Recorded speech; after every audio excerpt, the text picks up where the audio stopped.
cuando se trata de castigos y de leyes, se captura a las personas en el cuerpo, porque si fuera simplemente una pena de muerte, eso más bien podría ser una liberación. Es en nuestra creencia, en nuestra doctrina, en nuestra religión, que pensamos que la persona muere y se va al cielo o se va al infierno, pero podría más bien ser liberada de la prisión. De repente, este mundo es un mundo en el que la energía está aprisionada como en lámparas y al liberarla lo que haces es liberar más bien un mal, abrir la caja de Schrödinger y darte cuenta de que el gato sí está vivo, o la caja de Pandora, aún peor. Entonces, esto está relacionado con el I Ching, con la Kabbalah y con el tarot. En el I Ching, pues las lámparas serían los trigramas, las líneas, los elementos. En relación, por supuesto, con los hexagramas, que sería como la duplicación, ¿verdad? O la dinámica que existe entre esos elementos entre sí, creando, por supuesto, esos ciclos de... En mis libros hablo de todo esto, de todo lo que tiene que ver con la apoteosis y la relación con lo elemental, con el mundo subatómico. Evidentemente, pues mi enfoque es más que todo filosófico y místico, no tanto científico, aunque evidentemente pues la ciencia también tiene sus instrumentos para encarar, enfrentar lo que es la materia. Sin embargo, pues parto de Immanuel Kant, que la cosa en sí como tal no tiene, no se puede explicar, sino se puede representar. El misterio del universo es profundo. La única forma como podemos hacerlo más amigable es a través de la idea que tenemos de Dios. De esa manera nuestro propio misterio interno conecta con el misterio profundo del universo, con el misterio profundo del cosmos, con ese misterio profundo del cosmos que está relacionado con lo que llamamos Dios, lo que está por encima de cualquier explicación racional, sensible, cualquier explicación que tenga que ver con teorías, con mecanismos, instrumentos, herramientas, grupos de control, laboratorios, etcétera. Nada puede explicar eso. Lo que más se puede hacer es como representar a través de la teoría, pues, no, o sea, vamos a decirlo de esta forma, no es lo mismo hablar del descubrimiento de un planeta en otra galaxia que ir hacia allá y viajar y conocer, como dice el dicho, no es lo mismo hablar del diablo que verlo llegar. Entonces, la ciencia puede explicar a través de sus instrumentos y a través de las teorías algunas cosas, pero verlas directamente no, las vemos, como decía San Pablo, como por espejo. Y la ciencia utiliza, ¿verdad?, la herramienta estadística, las estadísticas que son su oráculo. El oráculo de la ciencia es la estadística. Partimos de un universo, ¿verdad?, una población, se hace un muestreo, esa muestra es como una especie de espejo de ese macro espejo de la realidad que sería el universo. El universo en la estadística sencillamente son datos que representan al universo real, ni siquiera es el universo en sí. Es como una representación de ese universo. La población proporcionalmente sería más pequeña en relación a ese todo. Sería, vamos a decir, como la tercera parte, vamos a decir así, y la muestra sería como una tercera parte de la tercera parte.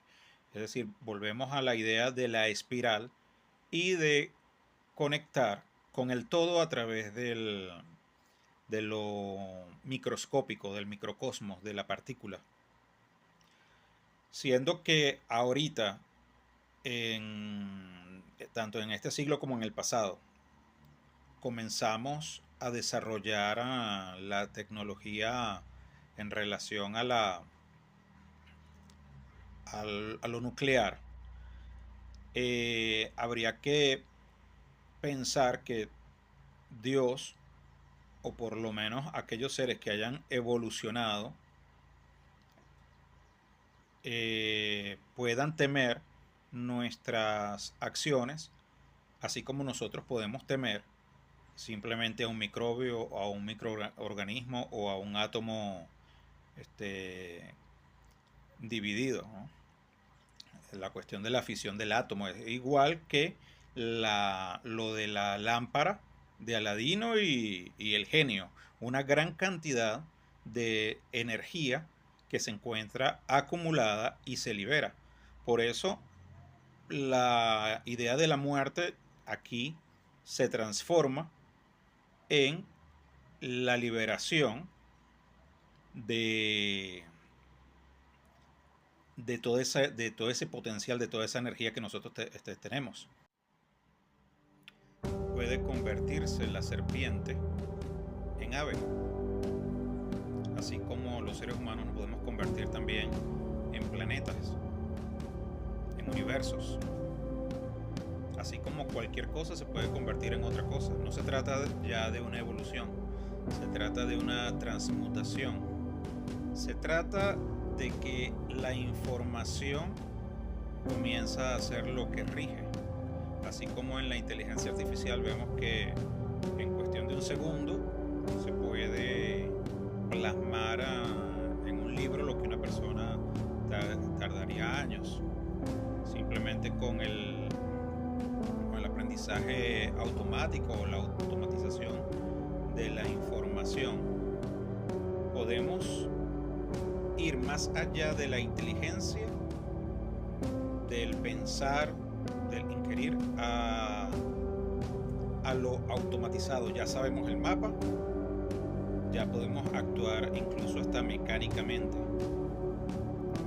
Esa idea de actuar mecánicamente, ¿verdad?, se debe a que comenzamos a seguir leyes, patrones, nos ajustamos a las normas, nos ajustamos a la programación.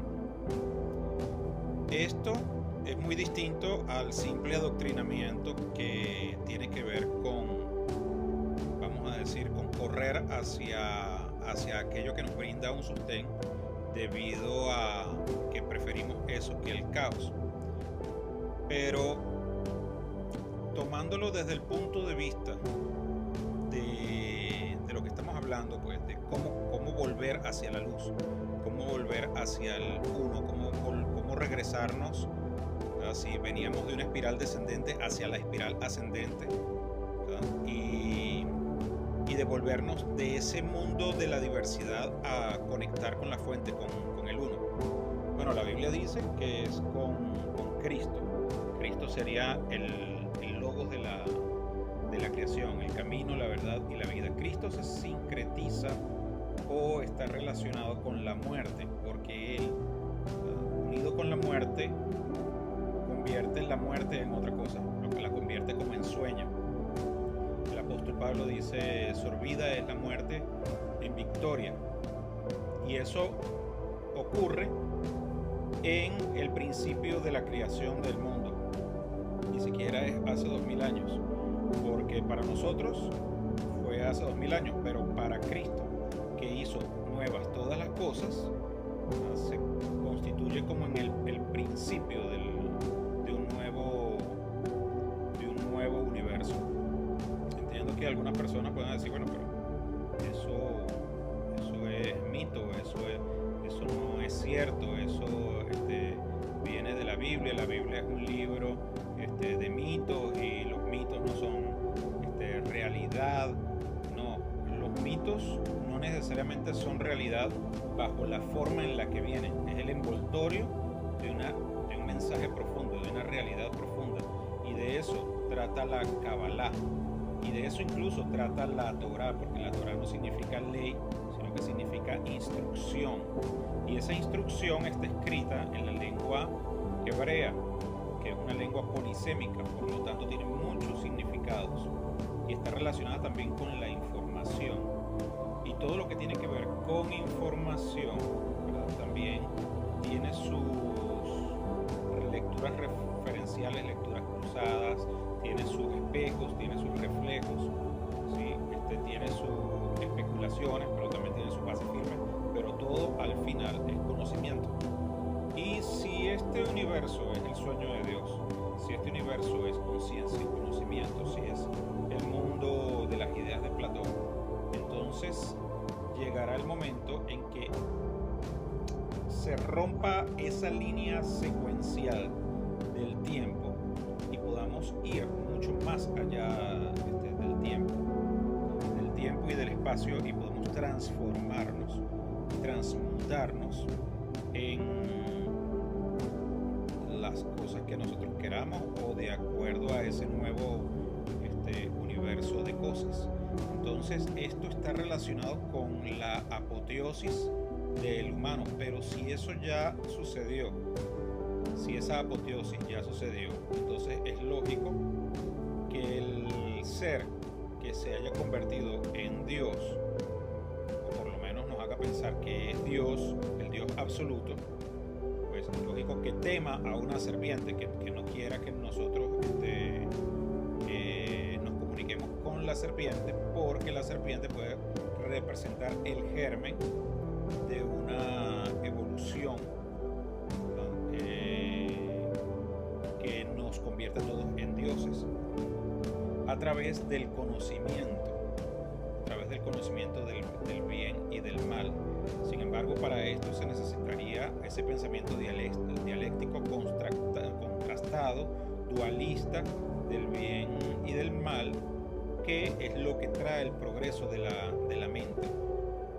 Paradójicamente, pues esa contrastación tiene un fin, y cuando ya finaliza se hace como una revisión y volvemos al principio. Entonces esto también, lo del bien y del mal, está relacionado con la muerte, porque también la muerte es una experiencia en donde nosotros, más allá de analizar cualquier texto, cualquier información, cualquier experiencia que estamos viendo en el mundo concreto, también la descomposición es una especie de análisis.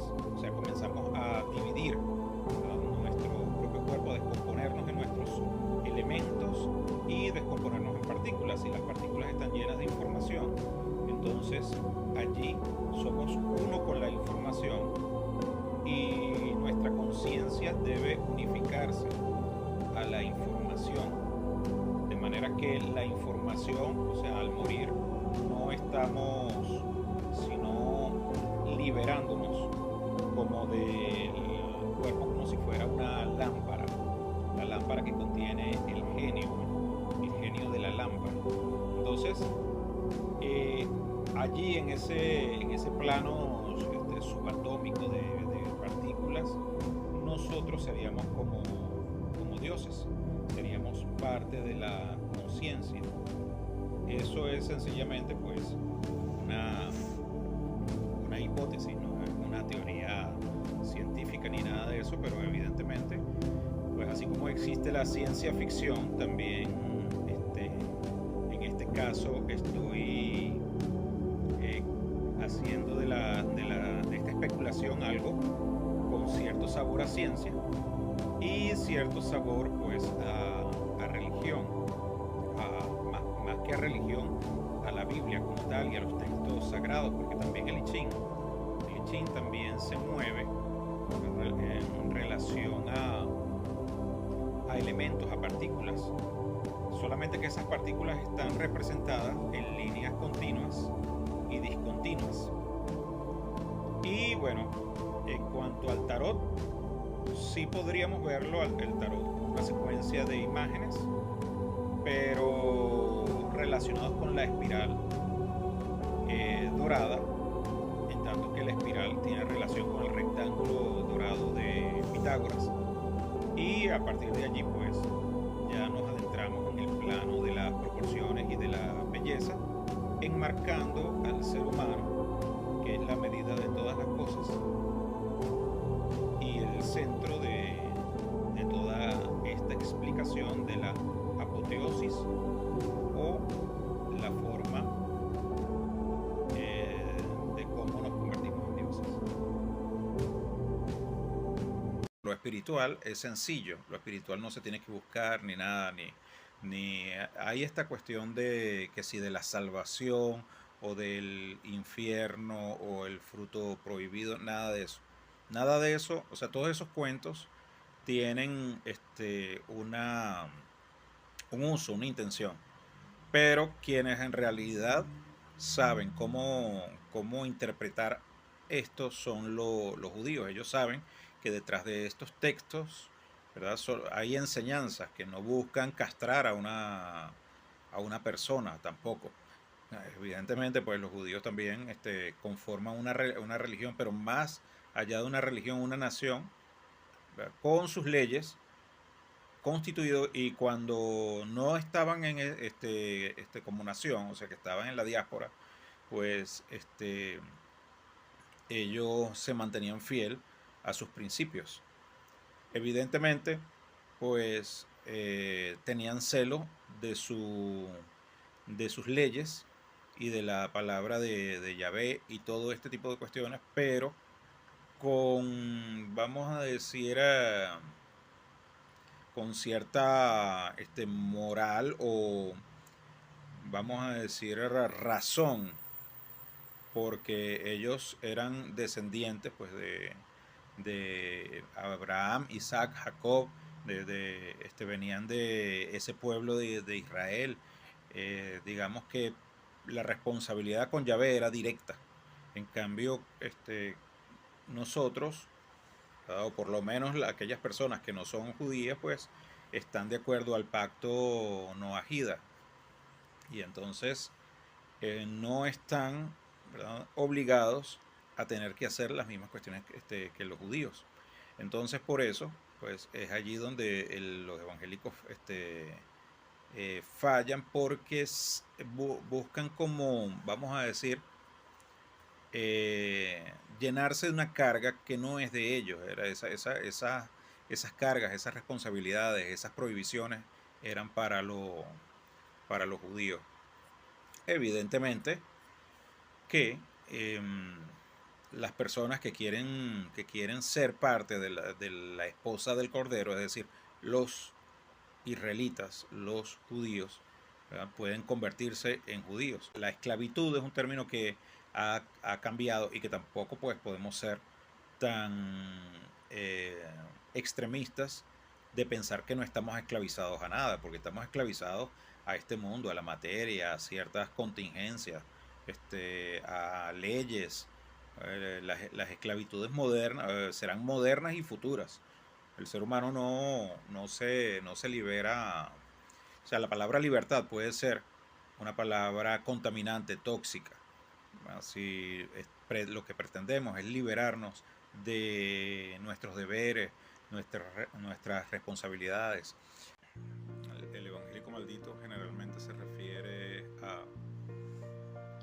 a aquella persona que pecadora, ¿no? El pecador, el anatema, el que apostató de la fe, el que se apartó de la religión, el que fue invitado, escuchó de la palabra, estuvo allí compartiendo, pero no quiso ser parte, y entonces, bueno, como no quiere ser parte, entonces está afuera.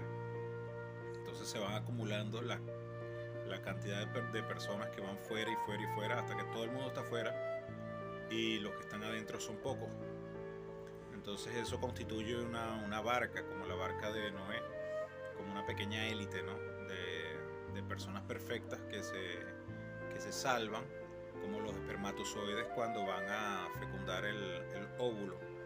De manera que he pensado que Esa frase de muchos son los llamados, pocos los elegidos, pues tiene que ver con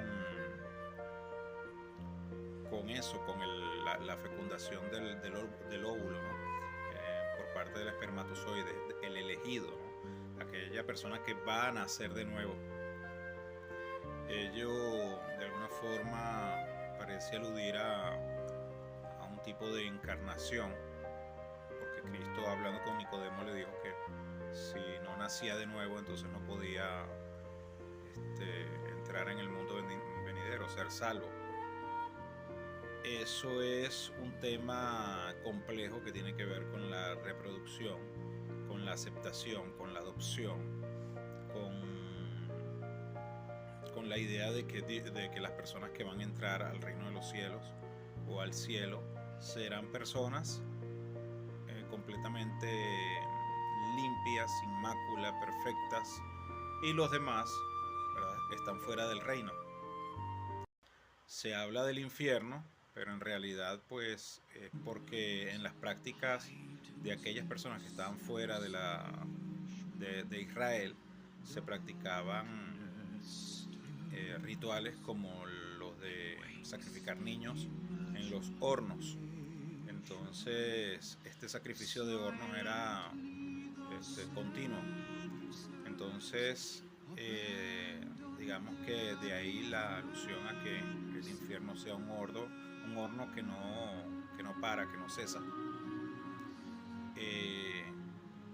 De alguna manera esto le saltó en la cara, ¿verdad?, a los judíos en Alemania por las políticas de Hitler y todo lo que sucedió en el holocausto judío, haciendo pues que el nombre de Satanás tuviese un nuevo rostro, aunque Satanás, Luzbel, pues en realidad no se tiene pruebas, ¿verdad?, o documentación acerca del caso de Luzbel. Solamente se dice que fue por envidia. En Egipto, las personas que eran consideradas traidoras se les borraba su nombre. Hay un faraón monoteísta que no recuerdo su nombre, o sea, se me puede confundir con otros nombres. Él adoraba a un solo Dios, y entonces pues su nombre lo borraron de todas las columnas de las construcciones egipcias. Entonces es posible que sencillamente Luzbel o Satanás o quien haya sido este personaje no estuvo de acuerdo con algún tipo de concilio, de políticas, etcétera, y entonces fue echado de ese grupo, y para condenarlo eternamente pues lo convirtieron en el diablo. Así también hizo, tengo entendido, Miguel Ángel, que estaba como en discusiones o tenía algún tipo de riña o de enemistad con un religioso pues de la Iglesia Católica, y entonces lo pintó en la Capilla Sistina, ¿no?, en esa obra que hizo allí del Creador, ¿no?, donde está Dios tocando con el dedo de Adán, y que más abajo pues está esa pintura. Se puede agarrar a una persona y se puede inmortalizar, se puede convertir en un diablo, se puede convertir en un dios también. Se puede convertir en un dios. Esa persona que comenzó siendo un obrero, un alfarero, un artesano en su jardín, creaba incluso estatuas para sí mismo, le daba vida, ¿verdad? Quizás era un vendedor de estatuas, etcétera, pero fue ganando dinero, creciendo económicamente, ¿verdad? Se desarrolló, se convirtió en una persona bastante próspera, muere, lo inmortalizan como un dios, comienzan a contar, ¿verdad? Lo que, lo que esta persona hacía en ese huerto y cómo se enriqueció. Y también se cuenta que este gran dueño tenía de repente 2 hijos, y esos hijos lo traicionaron con alguien, o fueron picados por una serpiente, o fueron detrás de algún tipo de fruto o tesoro o lo que sea que estaba prohibido, ¿verdad?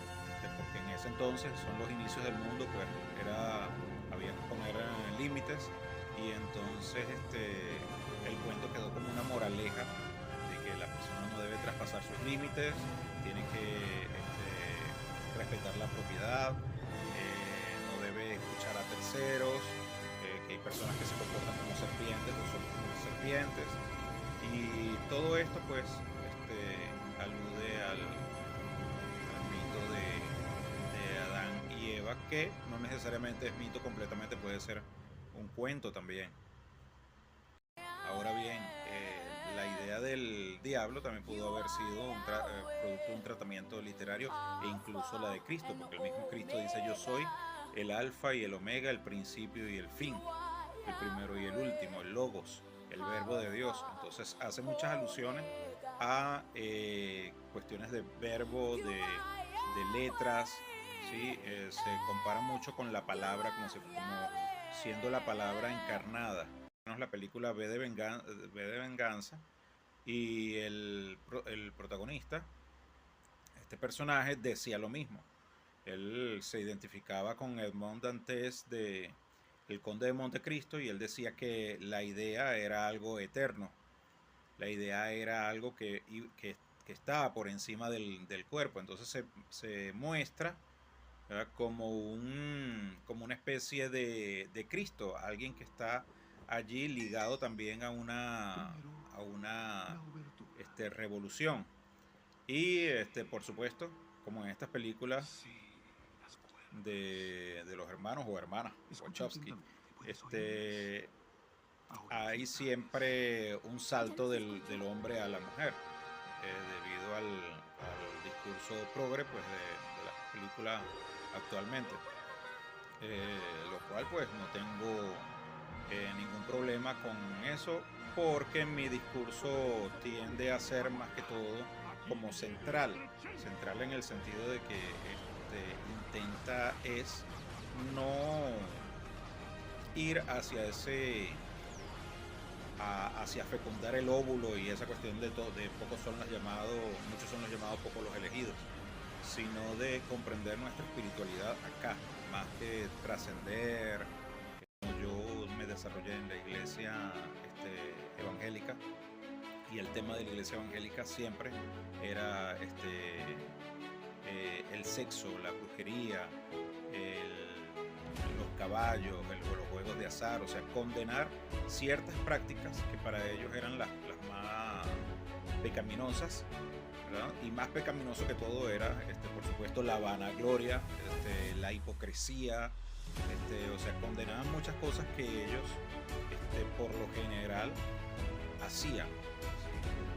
No necesariamente todos, pero generalmente las personas que tendían a ser más condenatorias, o se aferraban más a estas leyes que eran más legalistas, era porque tenían mayor debilidad, y por supuesto no se conformaban con estar allí ellos solos, que ellos querían que los demás les acompañaran, no querían que entonces nadie pecara, porque evidentemente pues nadie quiere estar solo cumpliendo un poco de leyes mientras los demás se están divirtiendo.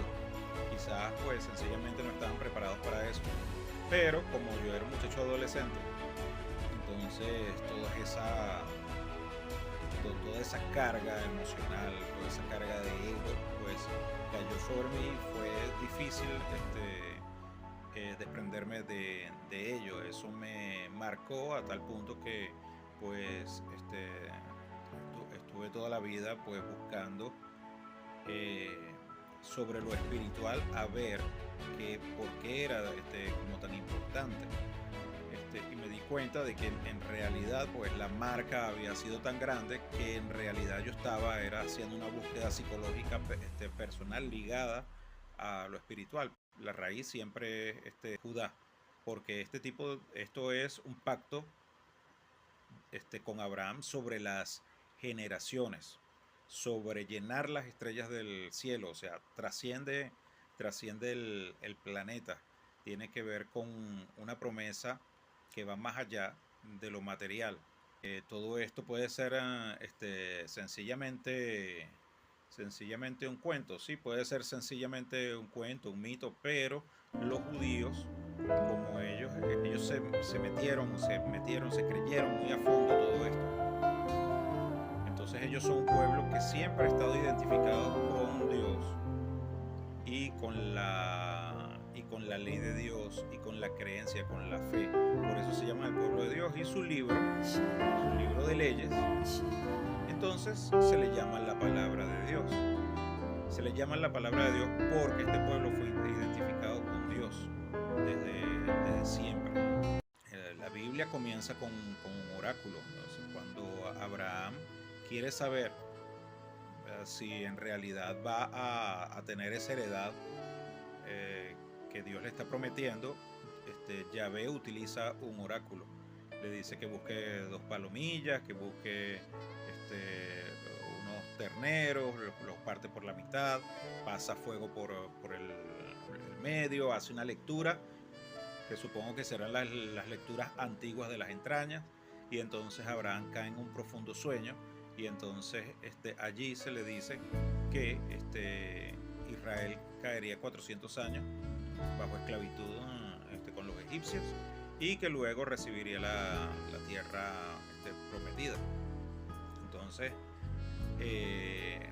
todo este pacto con Abraham está fundamentado y basado en un oráculo, y no es el Tumim y Urim ni tampoco es el Efod, porque esos dos, ¿verdad?, fueron los que Dios les dio, ¿verdad?, o Yahvé les dio a los levitas, pero en el tiempo en el que ya Israel estaba constituido como nación, evidentemente Dios iba a prohibir ciertas cosas, porque ya no se estaba refiriendo simplemente a tribus, se estaba refiriendo ahora a una nación que necesitaba leyes, necesitaba refinarse, necesitaba depurarse de antiguas creencias que no eran convenientes, no es que fuesen malas, sencillamente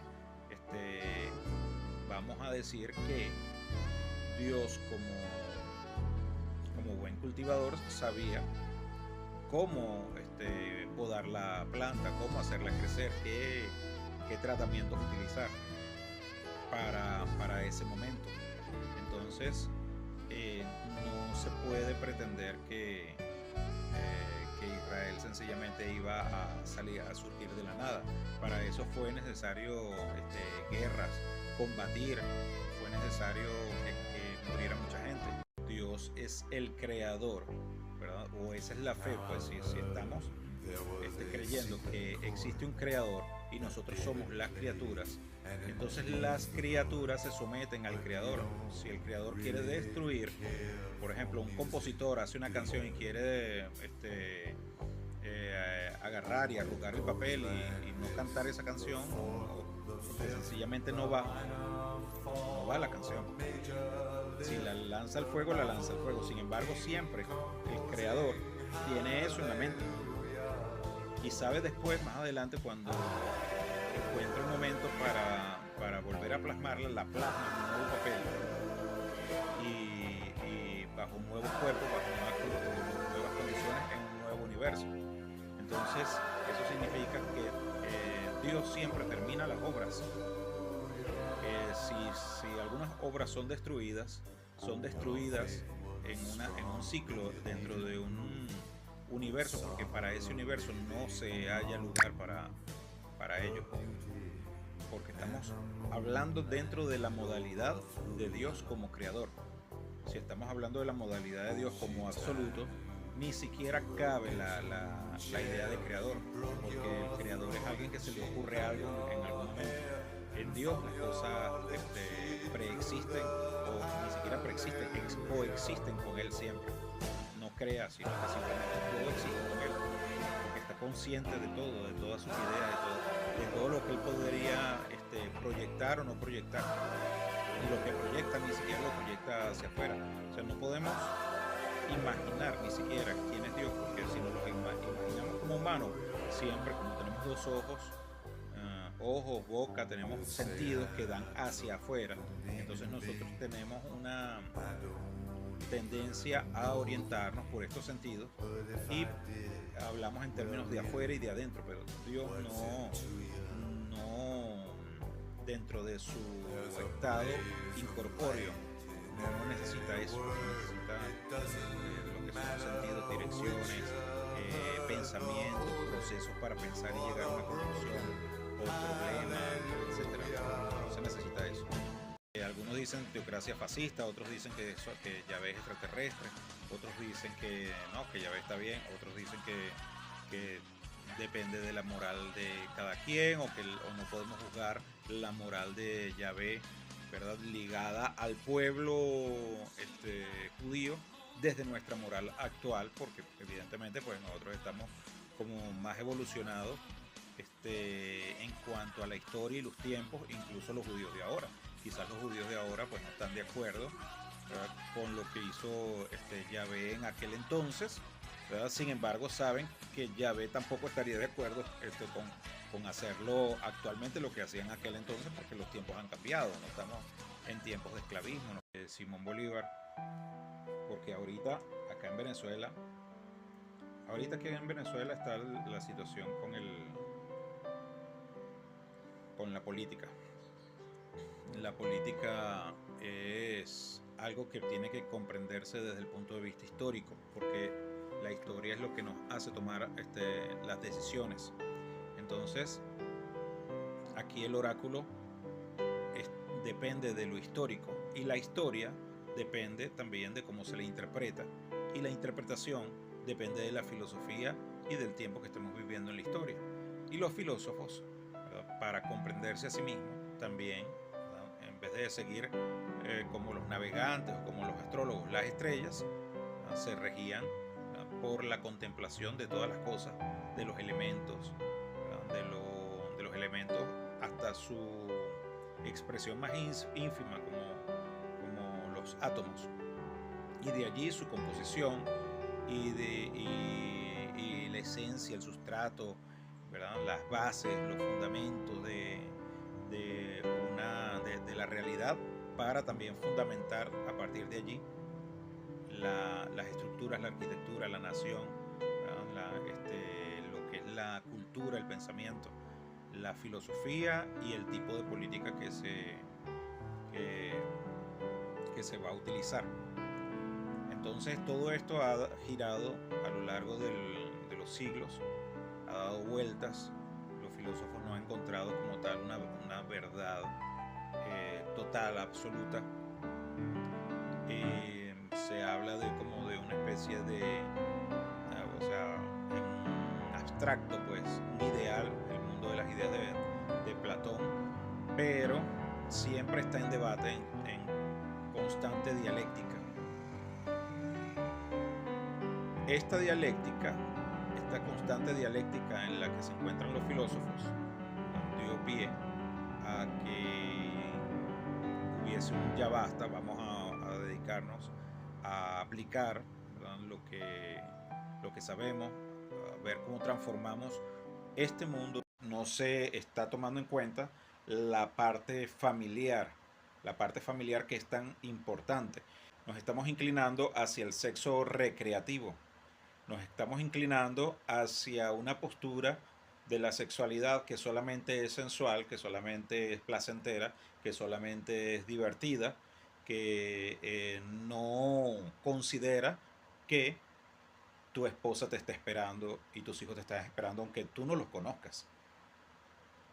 O tu esposo te está esperando y tus hijos te están esperando aunque tú no lo conozcas. O sea, no puedes andar toda la vida pretendiendo ser una persona joven y y divirtiéndote sexualmente porque la sexualidad es sabrosa, es divertida, es placentera, etcétera. No, no todo es sexo, no todo es placer, no todo es la vía del cuerpo. La vía del cuerpo está bien, ¿verdad? Para explorar, para el autoconocimiento. La paternidad es una responsabilidad, pero también hay que tomar en cuenta que a veces las vueltas de tuerca que dan las leyes son tan fuertes y también al mismo tiempo el matrimonio, la familia, los padres tienen tan poco apoyo de los gobiernos, de los estados, que entonces viene a ser cada vez más difícil casarse. Incluso lo decían los apóstoles y Jesucristo en aquel tiempo. Cuanto más ahorita que las cuestiones cada vez están más difíciles. Entonces cada vez es más difícil casarse y ser un padre responsable porque no hay un apoyo al padre. Al padre se le da, es como si fuese, no sé, el héroe.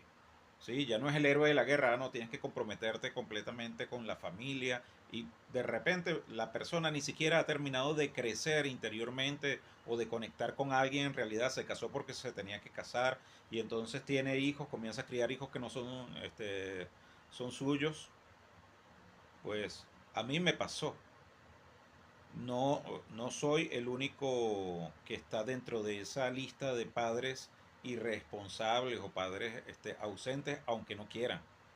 Porque este tipo de cuestiones, de este tipo de situaciones, de familias que no están estructuradas, disfuncionales, están promovidas ahorita por el mundo para que dejemos de querer, de amar y de juntarnos y de hacer familias, para que terminemos aborreciendo todo lo que tiene que ver con el matrimonio, con el amor. Entonces todo esto es como un plan que se está desarrollando, no sé si es del diablo, no sé si es de las élites, no sé si es de los gobiernos en general, no sé si es una parte de una desidia de la propia gente, de la propia masa, quién sabe. Pues, el San Pablo dice que es el diablo, porque nuestra lucha no es contra carne ni sangre, sino contra poderes y potestades que habitan en las regiones celestes. Entonces los culpables son los extraterrestres. Entonces, pues en realidad queda como muy difícil tener ese llamado a ser responsable y a ese compromiso del amor y de ser padre y de ser esposo si no hay ayuda o de los gobiernos o del Estado o de la gente. En mi camino yo no me considero más perfecto que los demás o mejor que los demás. Yo soy una persona que hasta hace poco fui fumador, me gusta, me gusta beber, me gusta el alcohol, es algo que me gusta. No puedo decir soy alcohólico en el sentido de que sea un adicto al alcohol, pero me gusta el alcohol. Soy alcohólico en el sentido de que me gusta beber. Me gustan también las mujeres, por supuesto, me gustan las mujeres. Eh, la sexualidad, yo no critico nada de la sexualidad de nadie.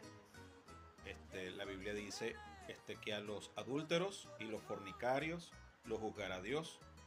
No me pongo a juzgar, ¿verdad?, la sexualidad de nadie, ni creo que eso sea un tema para alguien que le guste la vida espiritual.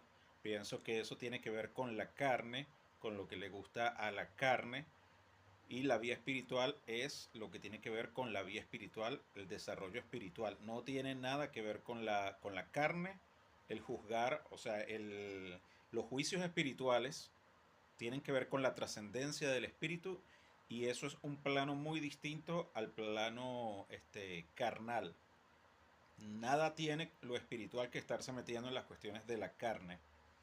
La carne se basa en necesidades y están las necesidades de comida, de consumo, y dentro de esas necesidades están las necesidades sexuales. Y por supuesto, ello se ha convertido en un mercado. Eso es un problema. Eso es un problema para el cuerpo. Eso es un problema para la psique. Eso es algo que tiene que ver con cadenas, con ataduras. El espíritu, la persona que se va elevando espiritualmente no debe caer en esas cadenas porque está paralizando su progreso espiritual. Allí donde la carne está obstaculizando el progreso espiritual, entonces allí hay que buscar destrancarse. Pero eso no significa que neguemos de manera hipócrita lo que somos. El hombre, por ejemplo, ¿verdad?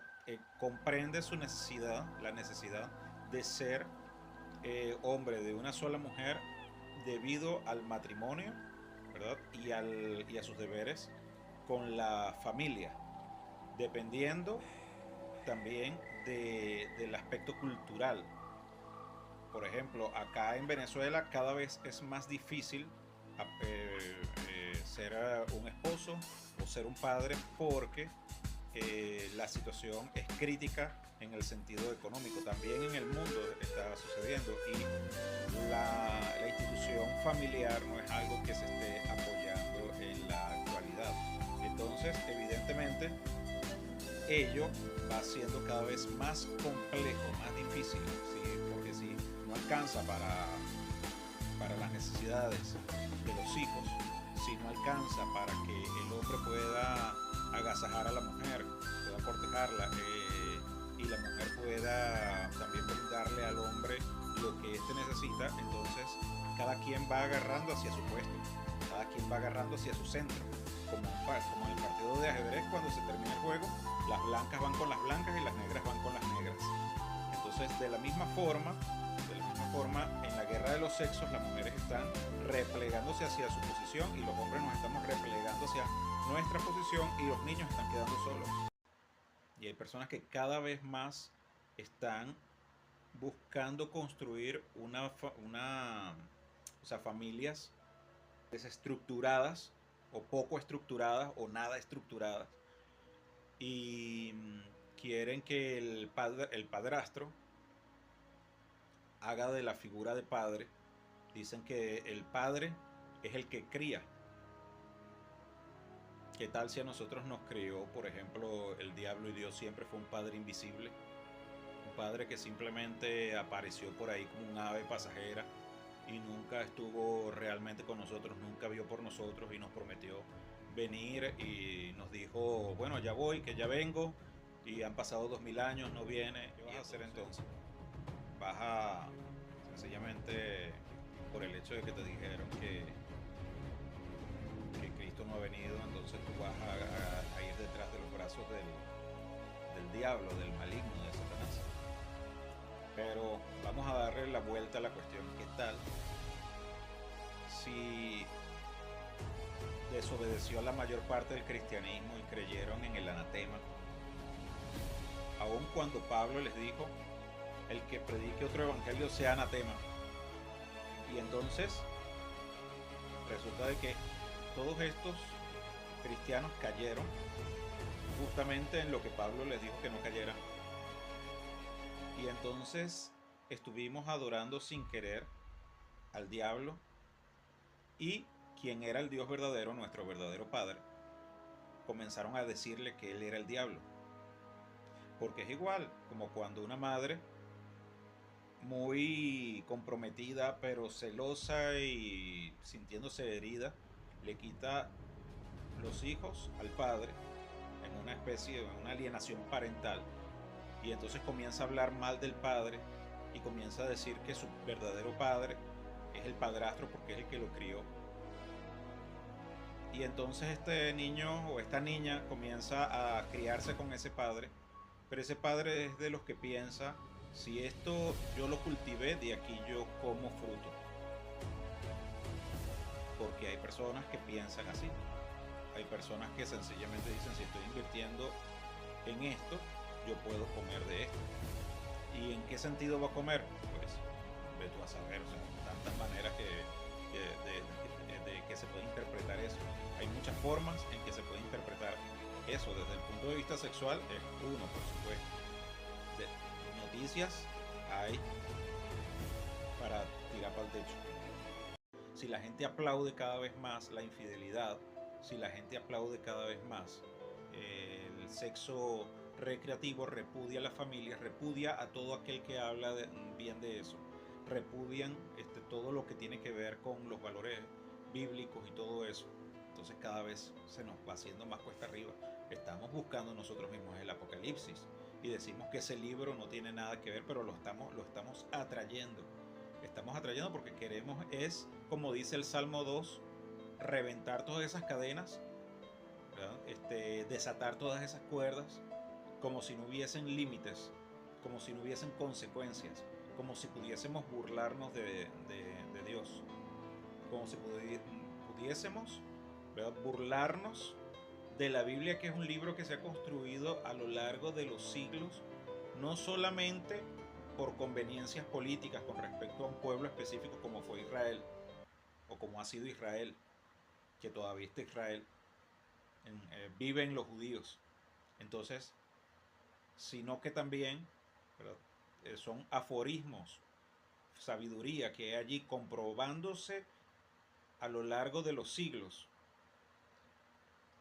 santificándose a lo largo de los santos que se han ido canonizando y que fueron capaces de morir por la palabra, por mantener firme la palabra, por mantener su fe en la palabra. Entonces nosotros estamos haciéndolos como si fueran idiotas, como si fueran estúpidos, haciéndolos quedar mal, haciéndolos quedar como que no son santos, son simplemente unos estúpidos que creyeron en un libro sin sentido como la Biblia. Pero nosotros sí nos vamos a estar viendo clases con otro tarotista, alguien que de repente puede ser muy filósofo, puede ser muy inteligente, puede ser incluso mejor que yo. Me lo he encontrado que saben bastante de filosofía, que están mucho más comprometidos incluso en hermandades secretas y todo, y están súper comprometidos con el tarot, con los arquetipos, con la cabalá, con todo eso. He iniciado cursos así, he visto, pero yo estoy en mi vía, estoy en mi camino, estoy desarrollando mis libros. Entonces vamos a decir que no se trata de que no quiera ver clases con esta gente o con alguien que sepa más que yo, porque evidentemente pues a mí también me convendría que gente que sabe menos que yo diera clases conmigo, y no puede ser, no tiene sentido que yo quiera que los demás consuman un producto que yo mismo no consumo. Entonces yo mismo tengo que consultarme, yo mismo tengo que ver cursos, que valorar el trabajo de las demás personas, la búsqueda de las demás personas, para que también se valore lo que yo hago. Pero también es cierto que la mayor parte de las personas no quieren estar viendo cursos, ni formándose, ni nada de eso, porque eso representa una muerte de lo propio. Y es lo que yo estoy diciendo, que si yo estoy en un camino y ya estoy como acostumbrado a él, destruir eso a favor de que otra persona me enseñe cómo vaciar mi copa para que la otra persona la llene. Y entonces ello es todo argumentando que mis conocimientos forman parte de un adoctrinamiento. Entonces, claro, vacío mi copa, la otra persona llena esa copa con nuevos conocimientos, y es también parte del adoctrinamiento. Lo que pasa es que hay adoctrinamiento del camino derecho y de la vía izquierda también. Entonces hay que saber armonizarlos todos y trascenderlos todos. Yo hablo del tarot, pero también se refiere al I Ching, a las runas, a todo tipo de oráculos. Es sencillo lanzarse a la búsqueda espiritual, a la búsqueda personal, a ir más allá de lo que nos enseñaron, a desaprender tantas cosas, de construirnos, destruir los falsos ídolos, aquellas cosas a las que nos aferramos desde el principio porque no hallamos hacia dónde agarrar, hacia dónde ir. Porque la Iglesia Católica, pues,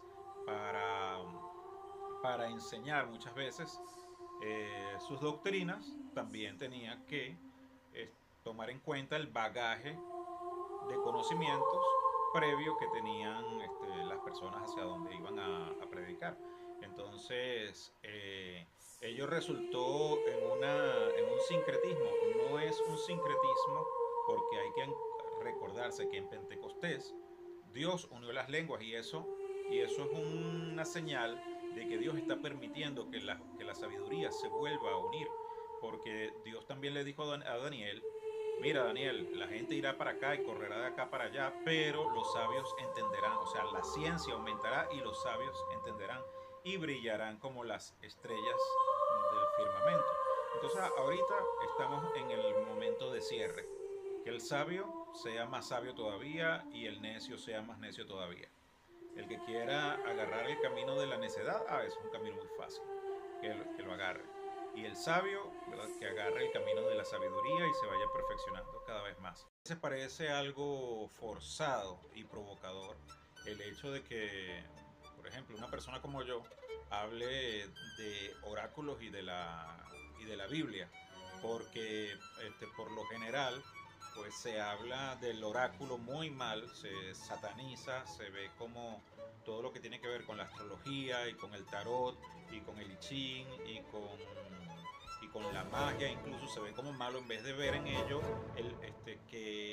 lo que siempre ha habido, una búsqueda del ser humano por el poder que las cosas tienen en su interior, que ha sido también una búsqueda de los científicos también, o sea, ver qué energía hay, qué energía se encuentra detrás del átomo, qué misterio hay en el universo, cómo podemos explorar, cómo podemos experimentar.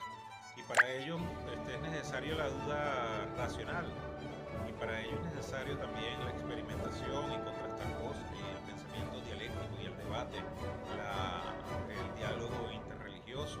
Todas estas cosas son importantes tomarlas en cuenta para poder avanzar, para poder desarrollarse en estos estudios.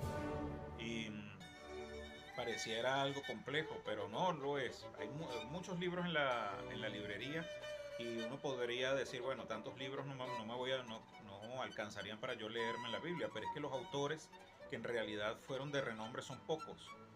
O sea, no necesariamente tienen que abarcar toda una biblioteca de 10.000 libros, vamos a decir así.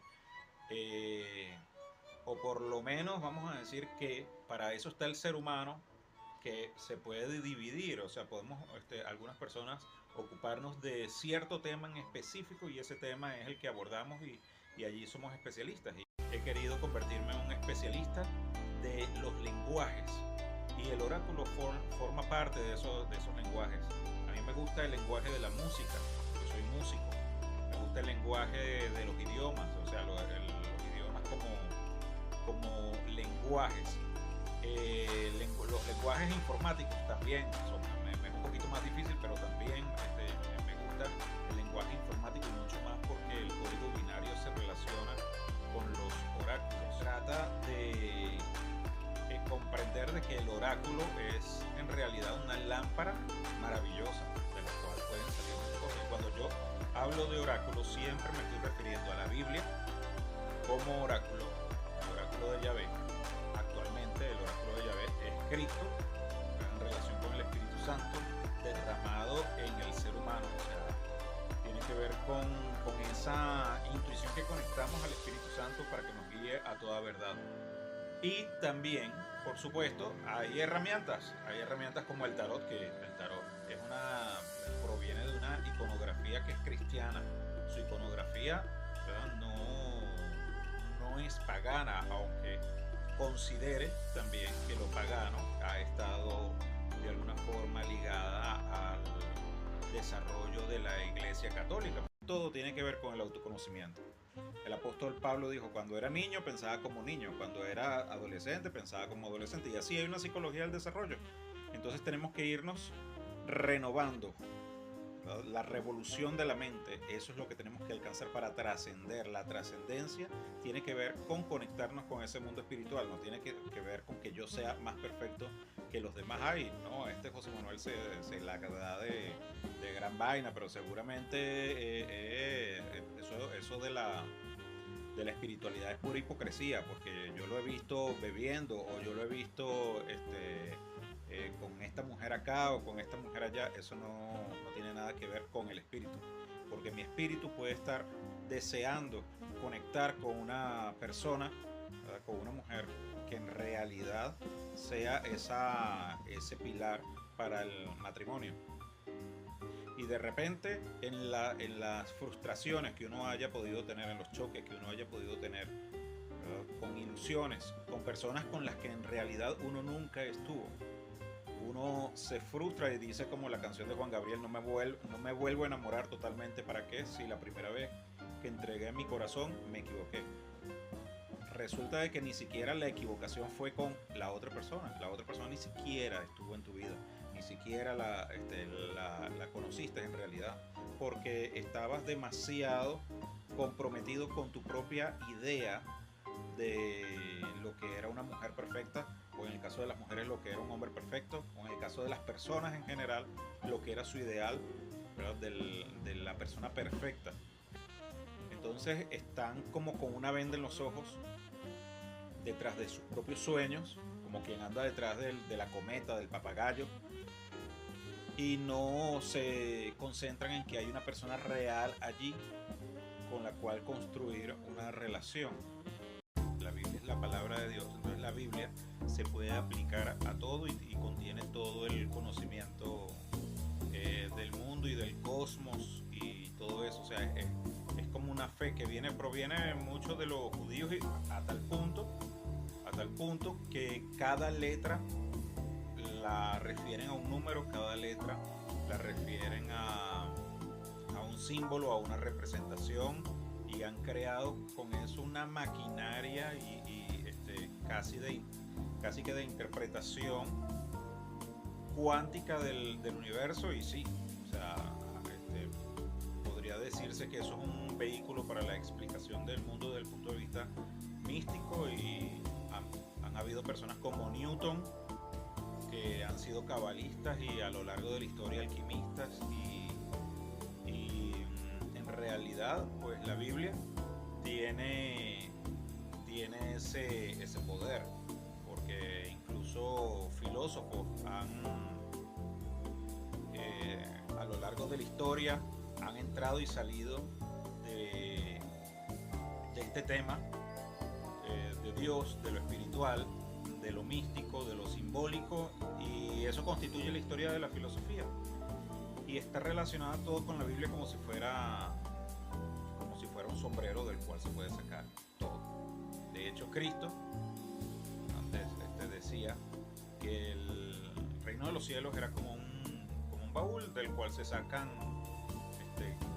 objetos viejos que de repente ya no sirven para nada, o cosas que sí nos pueden servir.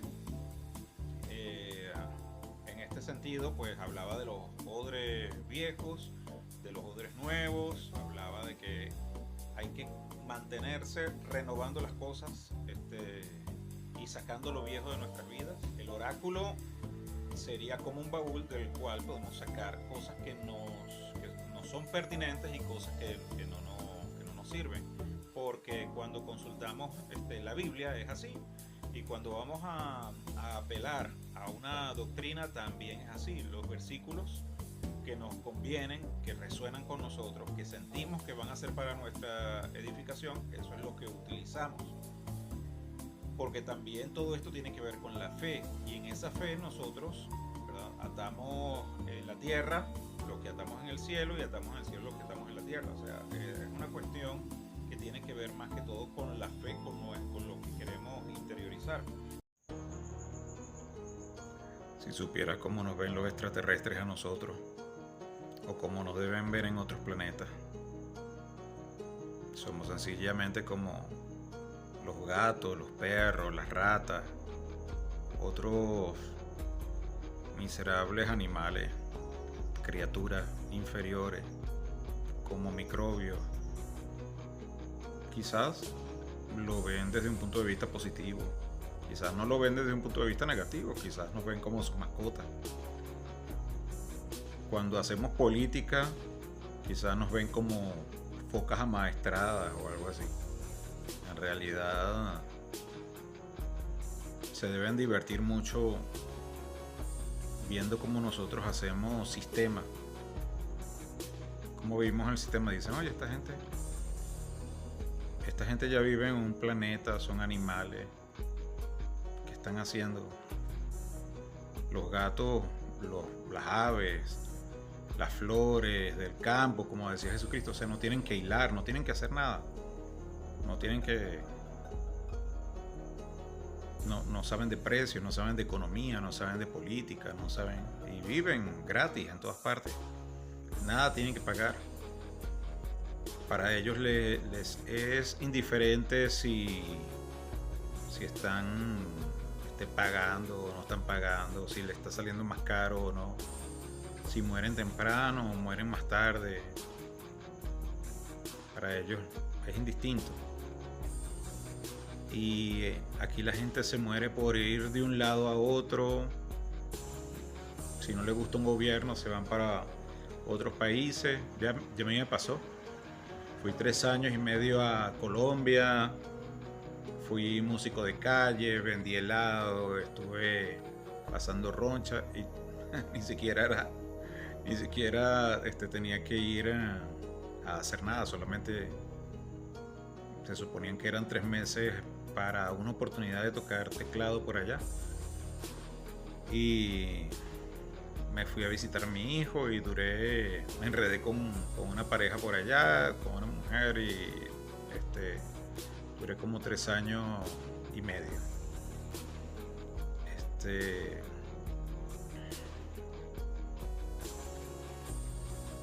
Veo que nada de eso tuvo sentido más que la experiencia misma. Da igual. No hay diferencia. Muchas personas murieron con el COVID. Personas de alto rango, de bajo rango, personas con mucho dinero, con poco dinero. Eso está en nuestras mentes. La diferencia entre personas está en nuestras mentes. El hecho de que alguien esté en el poder es como, no sé, como que una liebre piense que el león sea el rey de la selva y se lo tome a pecho. O sea, no tiene ningún sentido. Es un mundo muy solitario, de hecho.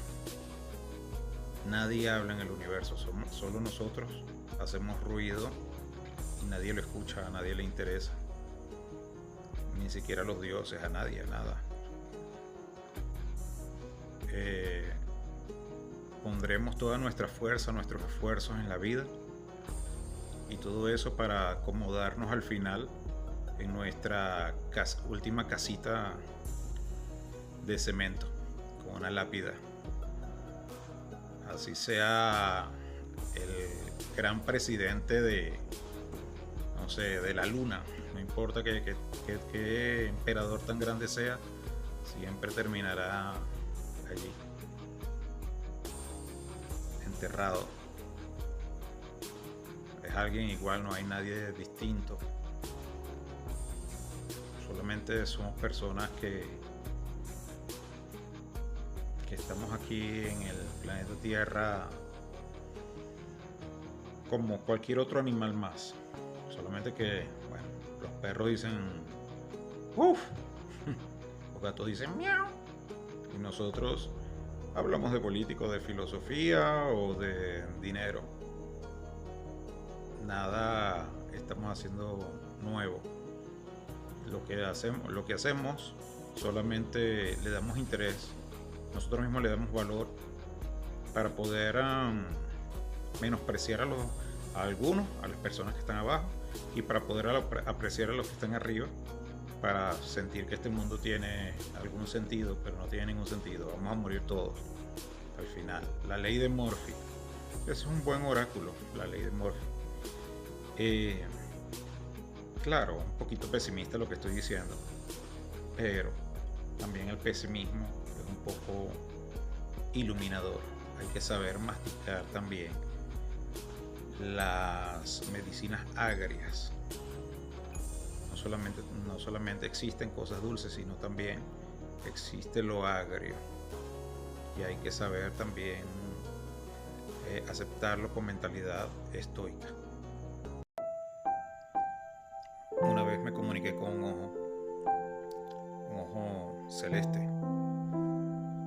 Ese ojo pues tenía una comunicación conmigo desde el cielo, yo lo reflejaba, le ayudaba a verse a sí mismo con un espejo. Envió una nave espacial, leí todas sus inscripciones y era una manera de estudiarme, era una manera de saber quién era yo, y yo también lo conocía, nos conocíamos mutuamente. Le hice un seguimiento. Sabía que me estaba persiguiendo y yo sabía que él sabía también que yo le estaba persiguiendo. Me hizo de mí una persona invisible por mucho tiempo. Por mucho tiempo nadie me vio. De hecho, pensaba yo de alguna forma ser la reencarnación de Minerva, aquella mujer que había recibido las dotes de adivinación de Apolo y no se había acostado con Apolo, y Apolo la condenó con que nadie le creyera.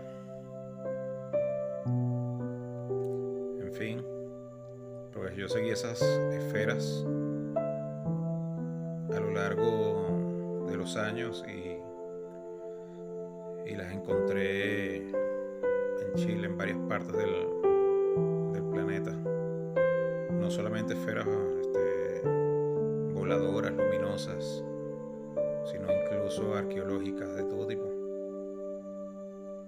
Y principalmente pues la que más me importó fueron las esferas de la Kabbalah. El triángulo superior, que está relacionado con el ojo celeste, el que está encima de la pirámide, el que representa el rectángulo absoluto del cual desciende toda la espiral cósmica,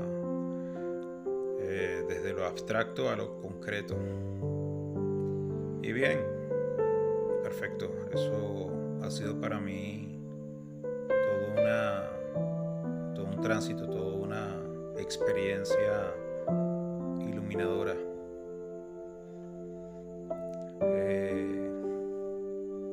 Yo que no estaba tan interesado en este tipo de cosas ovnis, pues comencé a comprender que se comunicaban a través de los sueños, y yo seguí esos sueños a lo largo del tiempo y me di cuenta de que todo ello tenía un sentido. Desarrollé todos mis libros en base a eso, y 30 años después comprendo que sí me estaban hablando, sí estaba canalizando pues todas esas voces, y en realidad pues todo está unido, y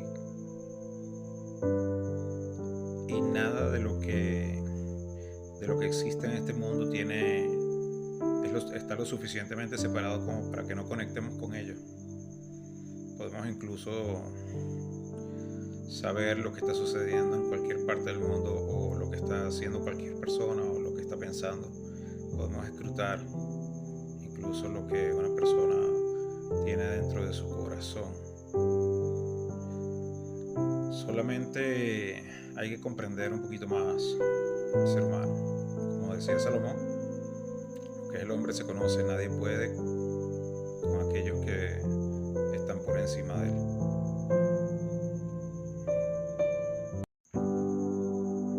Yo no sé qué hechizo fue ese que hizo de mí una persona romántica, enamorada, una persona débil ante el influjo, el hechizo de la idea de la mujer, ¿no? De la idea de la mujer ideal.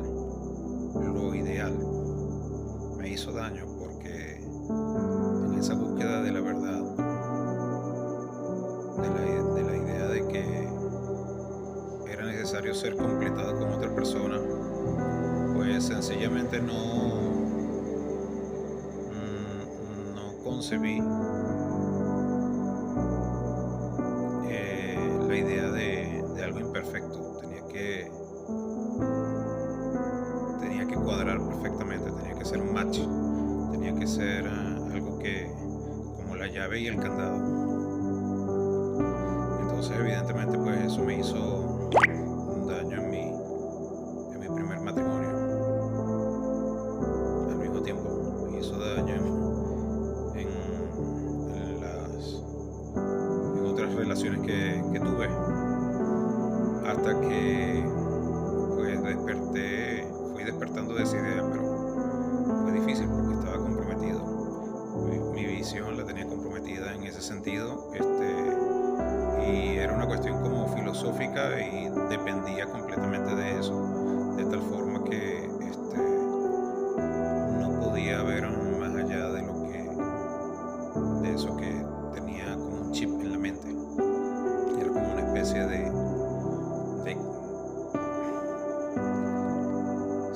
implante. Fue difícil liberarme de eso. Le llaman el objeto del deseo, le llaman la manzana de la discordia. En realidad todos los seres humanos sufrimos de eso. Somos adictos a las relaciones. Podríamos relacionarnos con una piedra, con un árbol, con algún planeta fuera de la galaxia, con Dios o con los santos o con los ángeles, o con quien dice. ¿Quién podría reconocer o saber quiénes son los ángeles y cómo se pueden diferenciar de los demonios? Pero en todo caso, pues la idea es que todo ello lo hacemos porque muchas veces nos sentimos faltos. Tú no tienes tu propio nombre, te lo puso tu padre o tu madre. Asimismo, reflejaste lo que ellos querían que tú reflejaras, y sencillamente buscaste la postura más sólida, pero no te diste la oportunidad jamás de recorrer el terreno y saber en realidad de manera objetiva cuál era el camino que tenías que tomar. Así que la verdad que tú conoces no es la verdad verdadera. Así que si en algún momento criticaste a los demás por ser hipócritas o falsos, en realidad ellos ni siquiera se conocen como para saber si son falsos o no. Y de la misma forma nosotros pues tampoco sabemos qué serán verdaderos. No sabemos, ignoramos muchas cosas del mundo y de la vida como para saber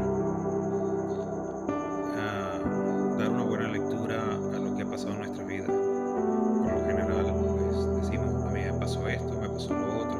Contamos una versión triste de nuestra vida, y esa versión triste podría ser contada de otra forma. Es una cuestión de discurso, de perspectiva. No